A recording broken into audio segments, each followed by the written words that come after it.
బసవ పున్నయ్య గారు Telangana working journalist federation general secretary మాట్లాడతారు. Round టేబుల్కు నమస్కారం. పెద్దలంతా ఉన్నారు, వాళ్ళందరికీ నమస్కారాలు. ఒకటే, అంత పెద్దలు చాలామంది వాళ్ళ ముందు నేను చిన్న ఉన్నాయి, ఎక్కువ విషయాలు వాళ్ళు మాట్లాడతారు.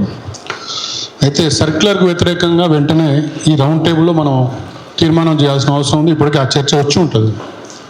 ఆ సర్క్యులర్లో ఏముంది అంటే, వినతి పత్రాలు ఇవ్వద్దట, ధర్నాలు చేయొద్దట, నిరసనలు చెప్పొద్దట, అడగొద్దట.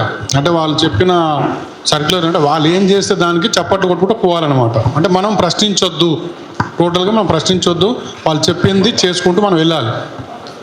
అసలు ఉస్మానియా యూనివర్సిటీ ఏంది, వాళ్ళ ప్రపంచవ్యాప్తంగా దాని పేరేంటి, దాన్ని గత 10 ఏళ్లలో దానికి గురైన వివక్ష ఈ ప్రభుత్వ కాలంలోనైనా దాన్ని మెరుగుపరుస్తారేమో అనుకుంటే ఇప్పుడు గొంతు నొక్కే కారణం స్టార్ట్ అయింది త్రూ సర్క్యులర్ ద్వారా.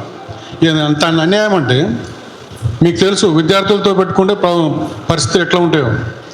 అంటే విద్యార్థులను రెచ్చగొట్టే కార్యక్రమానికి ఈ ప్రభుత్వం శ్రీకారం చుట్టిందని చెప్పడానికి ఈ సర్క్యులర్ నిదర్శనం.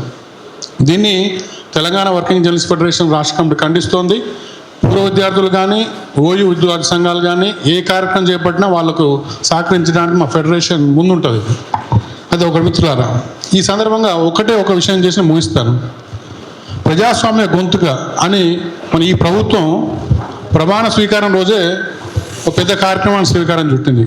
అటు ఎల్బీ స్టేడియంలో ఒకవైపు ప్రమాణ స్వీకారం జరుగుతుండగానే ఇక్కడ ప్రగతి భవన్ను ప్రజాభవన్గా మార్చి ఐరన్ గిల్స్ కూడా పడగొట్టారు. ఎందుకని? అక్కడ ప్రజాస్వామ్యం లేదని, అక్కడ అంతా నియంత్రణలు ఉన్నారని కదా. మరి ఇవాళ ఇట్లెందుకు జరుగుతుంది? ఉస్మానియా యూనివర్సిటీ, ఇవాళ ఉస్మానియా యూనివర్సిటీ ఉంది, రేపు ఇంకో యూనివర్సిటీ అయితే మొత్తం రాష్ట్రం అంతా ఇదే పరిస్థితి వస్తుంది. అంటే మనం అప్రమత్తంగా లేకపోతే, మనం జాగ్రత్తగా ఉండకపోతే, మనం గొంతు విప్పకపోతే, మనం ప్రశ్నించకపోతే ఇట్లాంటి సర్క్యులర్ 100,000 వస్తారు, జీవాలు కూడా వస్తాయి. నా అంచనా ప్రకారం ఈ సర్క్యులరు సెంట్రల్ యాక్ట్కు కొంచెం దగ్గరే ఉంది. కేంద్ర ప్రభుత్వం ఏం చేసింది? 44 చట్టాలను 4 కోట్ల మార్చి ఎవరి స్వేచ్ఛను కార్మిక సంఘాలు, విద్యార్థి సంఘాలు, జర్నలిస్ట్ సంఘాలు, ఏ సంఘాలకు ప్రశ్నించే స్వేచ్ఛ లేకుండా హక్కులు అడిగే పరిస్థితుల్లో కూడా చేసింది. అందులో భాగంగానే ఇదన్నీ అనుకుంటున్నా. నా ఉద్దేశం అయితే అది ఉంది. అయితే మరి కేంద్ర ప్రభుత్వ విధానాలను చట్టం అంటే కేంద్రం చట్టం చేసింది కాబట్టి రాష్ట్ర ప్రభుత్వం అమలు చేయాల్సిన పరిస్థితి ఉంటుందేమో. కానీ ఒకరోజు తెలంగాణ ఉద్యమానికి ఊపిరి కోసం ఉస్మానియా యూనివర్సిటీని అణచివేసే ప్రయత్నం జరిగితే రాష్ట్రం రణరంగం అవుతుంది, చాలా ఇబ్బందికరమైన పరిస్థితి వస్తాయి. నేను కూడా, నాకు తెలిసి 1991 వరకు విద్యార్థి సంఘం ఎన్నికలు జరిగినాయి. కేంద్ర యూనివర్సిటీలో ఇప్పటికి జరుగుతున్నాయి. నేను కూడా హై స్కూళ్ళలో, ఇంటర్మీడియట్ కాలేజీలో పోటీ చేసినాం, గెలిచినాం, ఎస్ఎఫ్ఐ తరఫున పనిచేసే శక్తి మేరకు పనిచేసినాం. కానీ ఇవాళ పరిస్థితి రాష్ట్రంలో మారుతున్నాయని చెప్పడానికి మారుతున్నాయి. అంటే ఈ అడుగులు ప్రజాస్వామ్యం వైపు కాకుండా ఇంకొక వైపు ఏమైనా పడుతున్నాయా అని నాకు అనుమానం కలుగుతోంది. పెద్దలంతా ఉన్నారు.